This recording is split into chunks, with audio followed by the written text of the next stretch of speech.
Subscribe to our YouTube channel and press the bell icon to get the latest updates.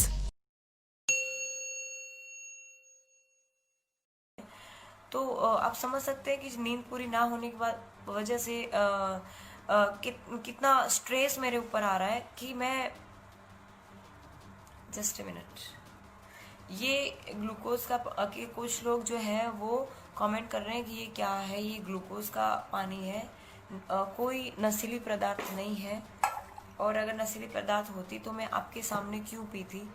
मुझे इस वक्त चक्कर आ रहे हैं, मैं बोल नहीं पा रही हूँ, मुझे बहुत ही एकदम लाइट फील हो रहा है, दैट्स वाई। लेकिन फिर भी आपको लगे कि मैं शायद ड्रामे कर रही हूँ तो मैं शायद ग्लूकोज का पानी नहीं पीऊँगी। मुझे अगर ज़रूरत पड़ेगी अब तो मैं सिंपल पानी पी लूँगी।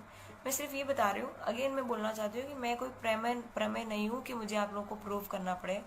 मैं अपनी जगह पे सही हूँ, तो जिसको जो लगे वो आप लोग अपने हिसाब से मान सकते हैं। वैसे भी वो आप कहते हैं ना कि आप चाहे अपने हिसाब से कितना ही बोल लें, कितना ही जो है सफाई अपनी दे लें, सामने वाले को उतना ही समझ में आएगा जितना उनकी पास समझ सकती है। तो मैं कैसी हूँ, क्या हूँ, वो डिपेंड करता है आप पे। आप जैसे हैं वैसी मैं हूँ।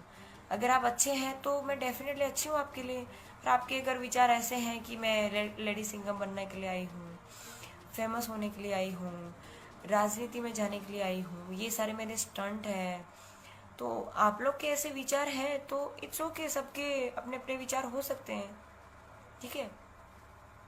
मुझे उससे कोई तकलीफ नहीं है, आप कुछ भी सोच सकते हैं, क्योंकि हम लोकतंत्र में रह रहे हैं तो सबको बोलने का अधिकार है, सब कुछ भी बोल सकते हैं, ठीक है।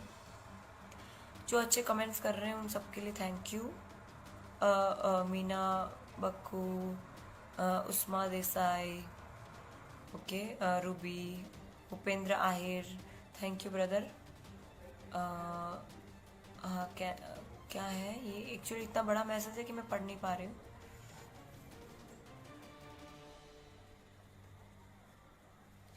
मुझे डॉक्टर ने बोलने के लिए मना किया है, पर मेरा चक्कर आ रहे हैं मुझे, पर अब मैं ज़्यादा देर बात नहीं कर पाऊंगी। मैं आपको सिंपली दो बातें मैन जो है वो मैं करके अपनी मुझे लाइव से बाहर आना पड़ेगा। मेरी तबीयत ख़राब होने की वजह से मैं ज़्यादा देर इंटरफेयर नहीं कर पाऊंगी आपके साथ। So please please focus on. Right now we are 10,000 plus, right now we are 11,000, okay. Again जो लास्ट में जुड़े हैं उन सबको जय हिंद।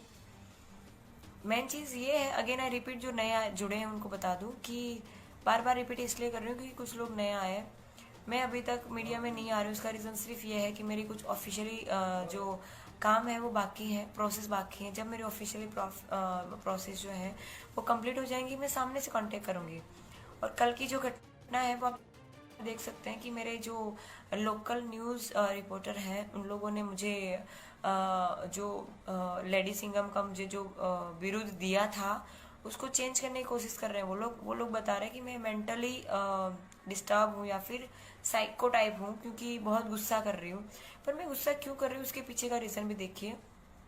कल की ये घटना बताती हूँ, आपको शायद समझ में आ जाए कि मार्केट में जो आज नेगेटिव आ रहा है मेरे लिए वो क्यों आ रहा है। वैसे मेरा तो ऐसा मानना है कि रावण होगा। अगर रावण नहीं होता तो आपको क्या लगता है राम की कोई वैल्यू होती, राम को कोई जान रहा होता। वही चीज़ अब मेरी स्टोरी में भी है। मैं अपने आप को राम के समकक्ष तो नहीं मानती, उनके सामने तो मैं कुछ भी नहीं, वो भगवान थे, मर्यादा पुरुषोत्तम राम थे। मैं तो एक सामान्य लड़की हूँ। तो मैं सिर्फ ये बताना चाहती हूँ कि जो सच्चाई है वो सच्चाई है। न्यूज़ रिपोर्टर को खरीदने से या फिर जस्ट अ मिनट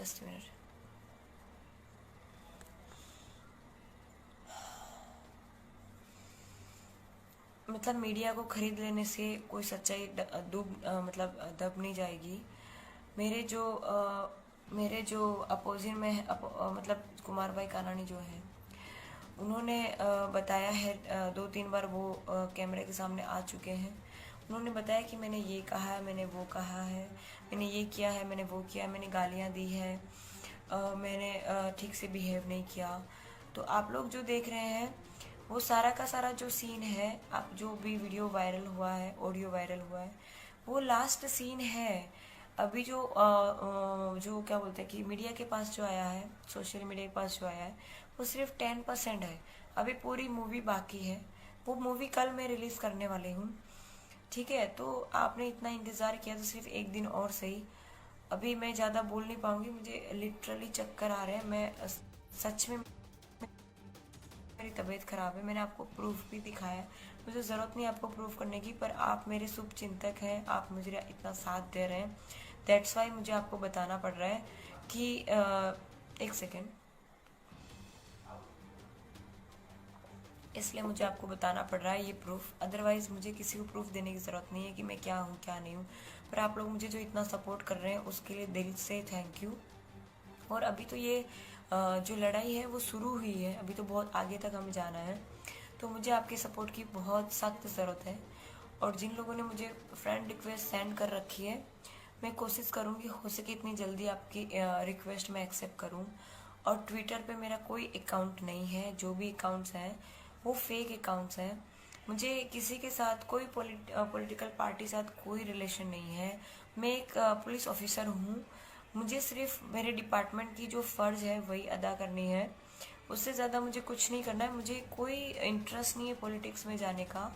अगर पॉलिटिक्स में जाने का इंटरेस्ट हो तो आप मेरा बैकग्राउंड एक बार हो सके तो चेक कर लेना, आपको पता चल जाएगा कि भाई मेरे ग्रुप में जो लोग हैं वो अच्छे पोजीशन पे हैं राजनीति में, तो मैं डायरेक्ट उनका कांटेक्ट कर सकती हूँ।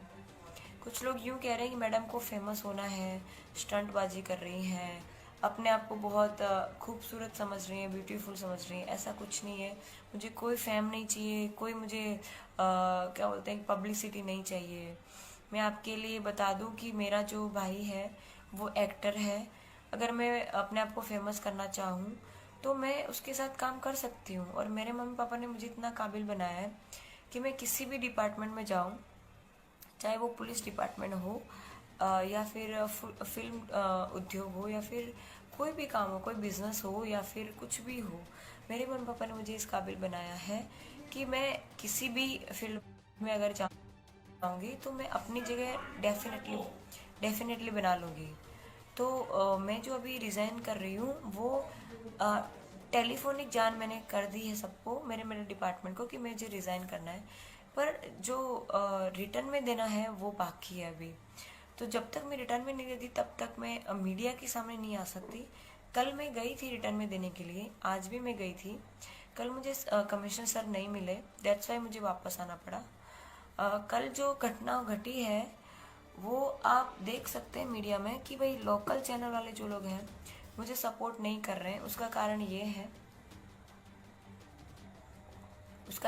है कि भाई मैं वहाँ पे पहुँची, उनको पता चला, और मैं पे पहुँचने के बाद उनको पता चला कि भाई मैं वहाँ पे हूँ, तो मुझे उनको कोई स्टेटमेंट नहीं देना था। उसका कारण सिर्फ ये, मैंने खुद ने सबको बताया था कि मैं आ रही हूँ।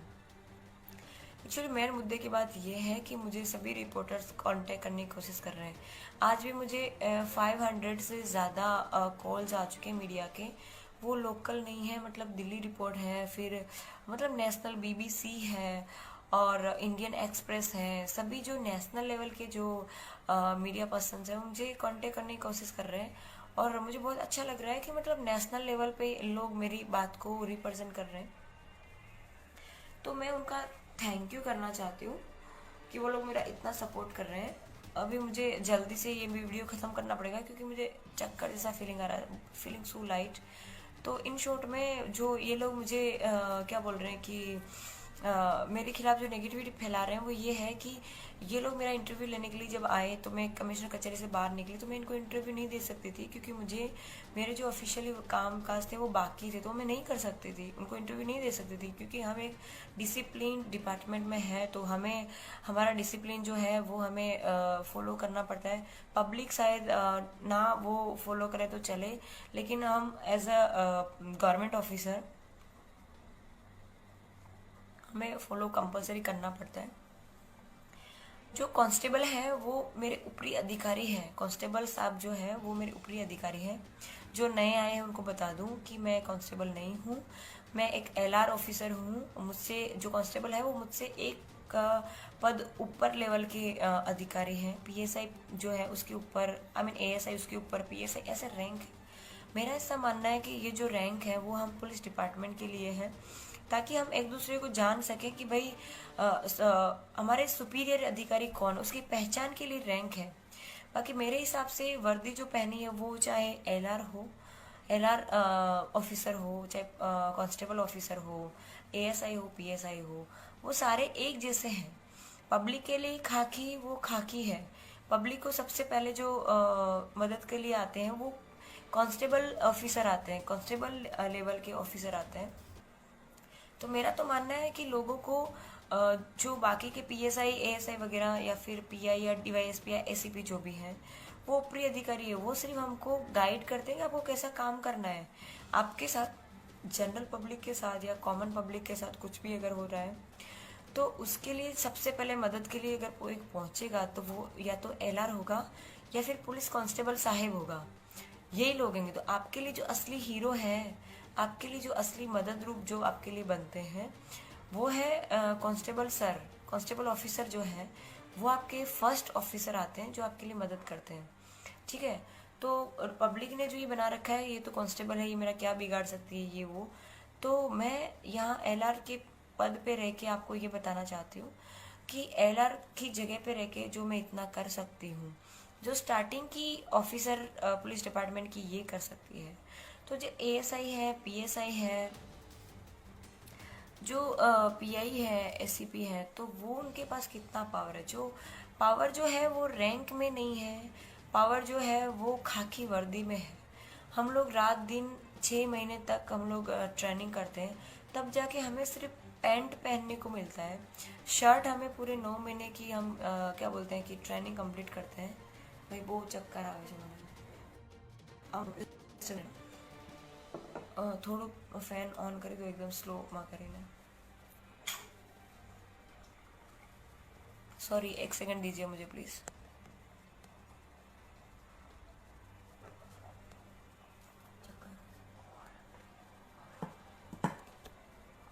સોરી, મારે હવે લાઈવમાંથી જવું પડશે, મને સિરિયસલી તબિયત બહુ ખરાબ થઈ રહી છે। મારા ખ્યાલ પ્રમાણે તમે मतलब लास्ट में मैं सिर्फ आपको इतना ही कहना चाहूँगी कि लिटरली मेरी तबीयत बहुत ख़राब है और आप मुझे प्लीज़ समझिए, क्योंकि मेरे ऊपर पॉलिटिकल पावर जो है वो अप्लाई किया जा रहा है।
Subscribe to our YouTube channel and press the bell icon to get the latest updates.